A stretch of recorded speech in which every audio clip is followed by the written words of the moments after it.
Hey, what's up? This is Jared. This is Ryan, my buddy.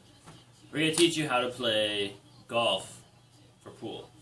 So we're going to play pool. This is a perfect game to play when it's freezing outside, you can't golf, but you can play pool. We're inside right now. It's freezing outside. We're in Chicago right now. I'm like a +2 handicap. My buddy Ryan here is about an 8 handicap. He's just learning how to get into it. So this game will teach you a fun game to play, a little betting game, and it will also train your focus over the winter to help you with your golf. So, got Ryan right here. I just made the break, so I'm going to go over the rules while I'm talking, and he's going to try to play out his first hole. So, go ahead, Ryan. Go ahead and get set up. So, Ryan's going to... Hold on one sec, Ryan, before you hit it. So, in normal pool, if Ryan were to strike the 13 first, but not going for the 1, it's a 1-stroke penalty. So, the game is the lowest strokes in the hole wins. So, every stroke is worth $1 in this game, if you make it betting, or you could just go by points. But, you should play for $1. So, Ryan has 1 shot, right? There is no table scratch in this game. There is a scratch, which is also a 1-stroke penalty, but we'll get to that later. The table scratch does not apply to this game because the best shot for Ryan to do is to tap the ball slightly forward. You can come over here real quick. To tap the cue ball forward, which would be normally a table scratch, but it gives him the best shot to get the ball in 2, which is the best stroke on the game. All right, we'll let Ryan go ahead and execute what he's going to do. And let's see how the game will turn out for the first hole. Okay, so Ryan struck the 12, but it doesn't matter about the 3, but he struck the 12, so that's a 1-stroke penalty. So instead of Ryan, he just hit 1. Normally he'd be hitting 2. For you golfers, you know he's going to be hitting 3 now. He gets the 1-stroke penalty. The ball stays where it's at. Everything has stayed where it's at. So now he's hitting 3. So he had another penalty. Now this is where you can see where the strokes start to add up. Okay, well so we'll scratch the 1. The highest strokes that you can get is 8. We figured if you can't get the ball in the hole after 8 shots, you're done anyways.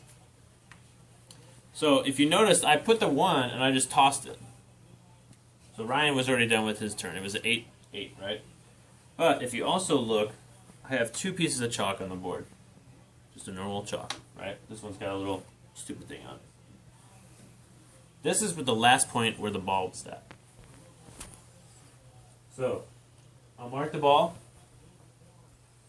I don't get ball in hand, but it's my turn. So now I'm just stuck with whatever I got.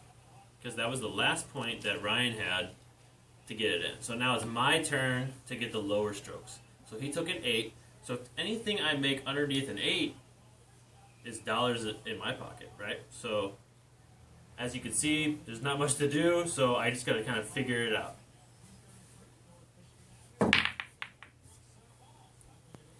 So I played 1.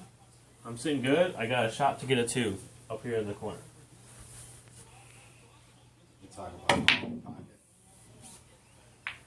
Yeah, it's very true. Just like in golf, you can't just pull off the bullshit shot. I mean, you can, but it's better if you call it. So we play this strokes that where it's not obviously like a gimme, like we call it in golf. You got to call the pocket just to make it that much more focus and that much more into the game, and make sure that you're not getting away with some BS. All right.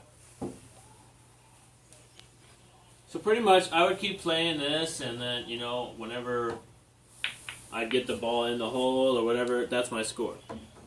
So, for instance, like I talked about the penalties before, this is our score sheet that we use. I know it's very rough draft, but if you play cricket and darts, same thing. You got the 1 through bullseye. You got 1 through 15 on this chart, and every hole counts. So this was an example. I got a 2, Ryan got a 4. I got a 1, he got a 1. He got a 3, he got a 3. And you go down, you go all the way down to the last hole.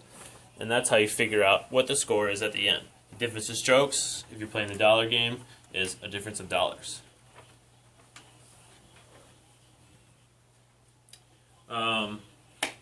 some problems that we went into, but we figured them out afterwards. Was like, if I hit the break and the 1 doesn't go in, but the 9 goes in, what happens with the 9?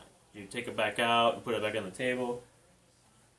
What we ended up figuring out is because most of the time you're going to be playing heads up with somebody or somebody else. If you hit the 9 ball in, for instance, I put on here the 7 on our game chart, we just cost it out as like a null hole. So there's no plus, there's no minus. So it's just straight up even for that hole.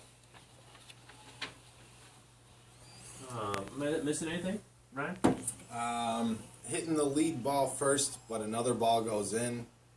That's a very good point. All right. So he's saying, like, let's say I was on... Right here, the 4 and the 5. I was on the 9. I was on the 9 right here. I know the 8's behind it, but let's say there's something else. But if I hit that, and let's say this 8 goes in, right? But you got to hit the lead ball first, so you would have had to hit the 8 first. So that's a penalty. No, I'm saying if it wasn't an 8, it was just the 10 or whatever. Oh, okay. So that ball goes in. No big deal. You put it up, second dot to second dot, which would be the front of the break. Just put it up there, and then continue with the game. There's no issues. If you hit the object ball, right? Let's say your object ball is the 9. This is the 14 right there, and I hit the 14 in, right? That is a 1-stroke penalty, and you have to start the cue ball behind the kitchen. So it's like a double penalty, a 2-stroke penalty, but not really. Anything else, Ryan? That was a good point.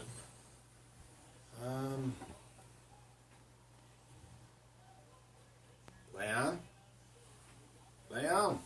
Come on, let's play. All right. So, anyways, that's our golf. That's our golf game for pool. I hope you guys like it. If you have any questions, just hit the comment box up, and we'll try to get back to you. Later.